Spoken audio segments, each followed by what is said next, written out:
हमने तवानाई को, एनर्जी को किस तरह से सेव करना है, किस तरह से एनर्जी को हमने बचाना है। अब हम इसके ऊपर बात ये कर सकते हैं कि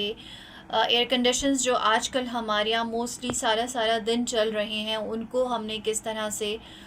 थोड़ी देर के लिए रेस्ट उनको भी देना है, क्योंकि मशीनरी है ऑब्वियसली, और किस तरह से उस एनर्जी को हमने सेव करना है। उसके अलावा हमारे घर में फ्रिज, फ्रीज़र, डिस्पेंसर की हम बात करें, माइक्रोवेव की बात करें, ये सारी चीज़ें जो हैं वो। और फिर उसके बाद एक और चीज़ जिसमें ध्यान रखने की ज़रूरत है, वो ये है कि जब हम लाइट्स का सिलेक्शन करते हैं, बल्ब का सिलेक्शन करते हैं, तो उस वक्त भी हम बहुत ध्यान रखें कि कौन से ऐसे एनर्जी सेवर बल्ब हैं जो कि हम घर में यूज़ कर सकते हैं। उसमें ये होगा कि जी आपका इलेक्ट्रिसिटी बिल जो है वो भी ऑब्वियसली कम हो जाता है, और आपको वहाँ पे भी फ़ायदा होता है।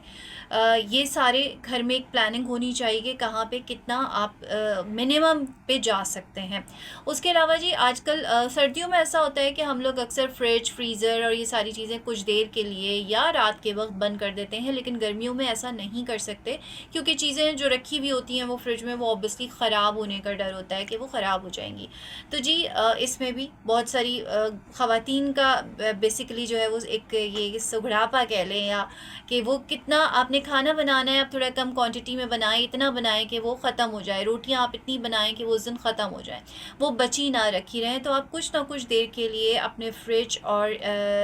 डिस्पेंसर्स को रात के वक्त एटलीस्ट, फ्रीज़र्स को बंद कर सकते हैं, क्योंकि हमारे यहाँ आपको पता है कि यूनिट्स जो हैं वो इलेक्ट्रिसिटी के बढ़ जाते हैं, 6 बजे के बाद से, 7 बजे के बाद से बढ़ जाते हैं। तो इस तरह से अगर आप चलें 6-7 नहीं 12 बजे के बाद भी अगर आप अपने फ्रिज को, फ्रीज़र को, डिस्पेंसर को थोड़ी 3 से 4 घंटों के लिए बंद करेंगे, तो उसमें आपकी एनर्जी भी सेफ़ हो रही है, और आपका इलेक्ट्रिसिटी बिल भी जो है उसमें भी कमी आ रही है।